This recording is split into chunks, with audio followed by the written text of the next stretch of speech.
नेपाल में जेनजी ने केपी शर्मा ओली सरकार को उखाड़ फेंका है। पिछले कुछ वक्त से वहां के युवा असंतुष्ट और गुस्से में दिखाई दिए। आखिर दुनिया भर में इस वक्त जेनजी किस हाल में है, ये आज समझना बहुत जरूरी है। दुनिया के किस देश में जेनजी सबसे ज्यादा खुश हैं और कहां सबसे ज्यादा निराश, ये समझने का वक्त इस वक्त जरूर आ चुका है। दुनिया की तरक्की में अब जेनजी बहुत अहम भूमिका भी निभा रहे हैं। कहीं इनकी भूमिका बहुत निर्णायक हो रही है, कहीं ये उपेक्षा की वजह से हताश हैं, निराश हैं। और नेपाल के जेनजी भी 2-3 सालों से इसी तरह के गुस्से का इजहार कर रहे हैं। और जब उनका गुस्सा भड़का, सड़कों पर उतरे, तो वहां की केपी शर्मा ओली सरकार को ही उन्होंने उखाड़ फेंका है। और इसके खिलाफ भाई भतीजावाद, भ्रष्टाचार, तमाम ऐसे आरोप इस सरकार के खिलाफ लगाने लगे। जेनजी वो पीढ़ी जो आमतौर पर युवा है, अपने आसपास की चीज़ों को बदलते हुए देखना चाहती है। अगर क्षमता की बात करें तो उन्हें डिजिटल एक्सपर्ट भी माना जा सकता है, क्योंकि ज़्यादातर वक्त जेनजी का इसी पर है और शायद यही उनका बड़ा हथियार भी है। कई विश्वसनीय सूत्रों और ग्लोबल साइट्स के जरिए हमने इस पीढ़ी के बारे में भी जानना चाहा कि कौन सी बात उन्हें खुश करती है और कौन सी बात से वो सबसे ज़्यादा प्रभावित होते हैं, कौन सी बातें उनकी ज़िंदगी के लिए बहुत अहम होती है और किस देश के युवा इस वक्त ऐसे हालात में खुश हैं और कहाँ ज़बरदस्त गुस्से की लहर देखने मिल रही है। जेनजी आखिर कौन है और उनकी ज़िंदगी पर कौन कौन सी बातें सीधे असर करती हैं? वो जो लगभग 1997 से 2012 के बीच जन्मे, ये डिजिटल युग में पले बढ़े, जिनकी सोच, आदतें और प्राथमिकताएं पिछली पीढ़ी से काफ़ी अलग है और उनके लिए internet, social media, global connectivity और फास्ट ट्रेंडर्स रोज़मर्रा की बातें हो गई है। और इनके खुशी, क्रिएटिविटी और निराशा पर कई फैक्टर्स भी असर डालते हैं। शिक्षा और रोजगार के अवसर बहुत इंपॉर्टेंट फैक्टर हैं। सामाजिक स्वतंत्रता और सहिष्णुता, मानसिक स्वास्थ्य और वर्क लाइफ बैलेंस, आर्थिक स्थिरता और सरकारी नीतियाँ, डिजिटल एक्सेस और टेक्नोलॉजी से इनका जुड़ाव, राजनीतिक स्थिरता और सुरक्षा। दुनिया में कहाँ के जेनजी सबसे ज़्यादा इस वक्त खुशी मना रहे हैं और इसकी आखिर वजह क्या है, पहले तो ये जानते हैं। मौजूदा ग्लोबल स्टडीज़ जैसे कि OECD's better life index, Gallup global emotions report और ग्लोबल हैप्पीनेस सर्वे के मुताबिक जेनजी के लिए ये देश सबसे खुशहाल इस वक्त पाए गए तमाम सर्वे में। और उन देशों में डेनमार्क है, स्वीडन, नीदरलैंड्स, स्विट्ज़रलैंड, ये वो देश हैं। वजह इनकी ऐसी ही कुछ एक्टिविटीज़ और देशों की मजबूत शिक्षा व्यवस्था बताया गया। यहाँ छात्रों को फ्री या फिर कम फीस में क्वालिटी एजुकेशन मिल रहा है। सोशल वेलफेयर सिस्टम बहुत ही अच्छा बताया गया। हेल्थ सर्विसेज मुफ्त या फिर बेहद सस्ती भी हैं। मानसिक स्वास्थ्य पर खुल करके खर्च किया जाता है। काम और निजी जीवन में संतुलन के लिए वर्क लाइफ बैलेंस का कल्चर भी वहाँ पर है। समलैंगिक अधिकार हैं, लैंगिक समानता है, डाइवर्सिटी है और इसे लेकर समाज बहुत सहिष्णु है। दूसरा, कनाडा और ऑस्ट्रेलिया, यहाँ का खुला माहौल इनकी खुशी की एक वजह बनता है। साथ ही साथ पर्यावरण को लेकर के भी सजगता और सामाजिक सहिष्णुता, इन दोनों देशों में कल्चर डाइवर्सिटी जिसकी बहुत ज़्यादा तारीफ भी हो रही है।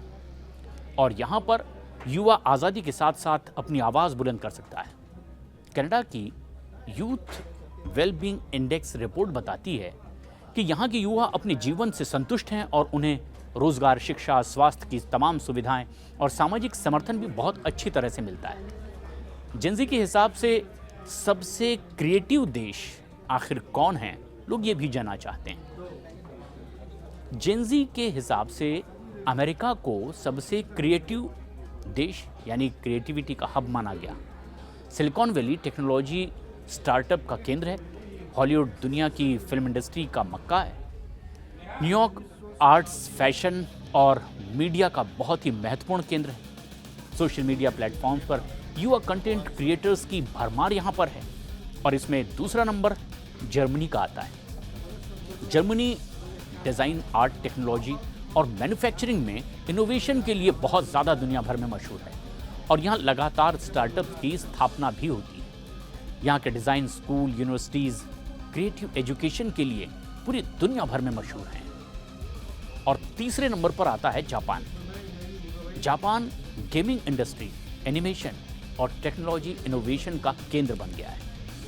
युवा गेम डेवलपमेंट, एनिमेशन, टेक्नोलॉजीज़ को पसंद करते हैं। डिजिटल की दुनिया यहाँ पर बहुत ही एक्सप्रेशन से भरी हुई है। टेक्नोलॉजिकल एक्सपेरिमेंटेशन को यहाँ बढ़ावा भी दिया जाता है। और उधर अमेरिका में हर साल हजारों नए यूट्यूब चैनल और ऐसी ही कई और क्रिएटिविटी के प्लेटफॉर्म इन जेनजी को खुशी का मौका देते हैं। तो ये तमाम वो देश हैं जो लगातार अपने यहाँ ऐसा माहौल बनाए हुए हैं जिससे जेनजी खुशहाली के माहौल में जीते हैं। लेकिन बड़ा सवाल ये है कि आखिर कई और ऐसे देश हैं जहाँ इस तरह के हालात नहीं हैं, यानी ठीक इसके विपरीत हालात की वजह से उन देशों में नाराज़ हैं जेनजी और इसकी वजह से वो सड़कों पर कई दफ़ा उतरकर प्रदर्शन भी करते हैं। लेकिन जहाँ पर मौके हैं, अमेरिका जैसे देश में हर साल हज़ारों यूट्यूब चैनल और ऐप्स जेनजी युवा बना रहे हैं। जर्मनी में टेक्नोलॉजी एक्सपो और डिज़ाइन फेस्टिवल युवा क्रिएटिविटी को सपोर्ट करते हैं। जापान के स्कूलों में तो रोबोटिक्स और गेम डिज़ाइन को मेन कोर्स में ही शामिल कर दिया गया है। जेनजी के हिसाब से कई ऐसे देश हैं जहां ऐसे माहौल की कमी है और लोग निराश हैं। उसकी भी आखिर क्या वजह है, ये जान लेना भी बहुत ज़रूरी है। दरअसल सर्वे सामने आया। गैलप इंडेक्स और OECD यूथ आउटलुक रिपोर्ट्स के मुताबिक जेनजी के लिए कुछ देश बहुत निराशावाद से घिरे हुए हैं और इनमें सबसे पहला नाम आता है अफगानिस्तान, यमन, वेनेजुएला का। यहाँ पर राजनीतिक अस्थिरता है, युद्ध के हालात लगातार बने हुए हैं, आर्थिक संकट बना हुआ है, बेरोजगारी है, गरीबी का आलम है, खराब स्वास्थ्य सुविधाएं हैं, शिक्षा तक लोगों की पहुंच नहीं है और इस तरह से जीवन बहुत ही कठिन हो चुका है। युवा असुरक्षित महसूस कर रहे हैं, भविष्य को लेकर आशंकित हैं कि न जाने कल उनका क्या होगा। अफगानिस्तान में 80% युवा भविष्य को लेकर के बहुत निराशा के गर्त में हैं क्योंकि वो खुद को असुरक्षित, बेरोजगार पाते हैं। भारत, पाकिस्तान, बांग्लादेश, इन देशों में भी कई युवा निराशा महसूस करते हैं और ये पूरी तरह से निराश नहीं, लेकिन निराशा की एक श्रेणी में जरूर आते हैं। उसकी वजह कुछ युवा बेरोजगारी को मानते हैं, शिक्षा तक बहुत सहज अप्रोच ना मिलना इसकी वजह भी कुछ युवा मानते हैं, मानसिक स्वास्थ्य की उपेक्षा, सामाजिक दबाव और परिवार की बहुत ज़्यादा बढ़ती अपेक्षाएं युवाओं पर दबाव ज़्यादा बनाती है। साथ ही साथ डिजिटल डिवाइस यानी सभी को इंटरनेट या फिर टेक्नोलॉजी का सही उपयोग करने का मौका ना मिल पाना, और ऐसे में कई देशों में ये जेनजी विद्रोह भी कर चुके हैं और सरकारें व्यवस्थाओं को भी पलट कर रख दिया है। नेपाल का ताज़ा उदाहरण है। यहाँ जेनजी के विद्रोह की वजह से उन्होंने पूरी व्यवस्था को ही उखाड़ फेंका है और इससे पूरी दुनिया को चौंका भी दिया है। इस आंदोलन ने न केवल नेपाल की राजनीतिक व्यवस्था को हिलाकर रख दिया, बल्कि ये भी दिखाया कि युवा पीढ़ी अपने अधिकारों के लिए, अपने भविष्य के लिए अगर संघर्ष के लिए उतरे तो पूरे सिस्टम को ही उखाड़ फेंकती है। सितंबर में जब नेपाल सरकार ने 26 प्रमुख सोशल मीडिया प्लेटफॉर्म पर प्रतिबंध नेपाल में लगाया तो युवाओं ने इसे अभिव्यक्ति की आज़ादी पर बड़ा हमला माना। वो सोशल मीडिया पर नेपो किड्स यानी राजनेताओं के बच्चों की विलासिता भरी जिंदगी के खिलाफ अभियान चलाने लगे, जो नेपाल में भ्रष्टाचार के प्रतीक भी माने जाते हैं। सोशल मीडिया पर प्रतिबंध के बाद हजारों युवा काठमांडू और दूसरे शहरों में सड़कों पर उतर आए। पुलिस की गोलीबारी हुई, कम से कम 22 लोग शुरुआती दौर में मारे गए, सैकड़ों लोग इसमें घायल हो गए और प्रदर्शनकारियों के दबाव में प्रधानमंत्री केपी शर्मा ओली और कई मंत्रियों को इस्तीफा देना पड़ा।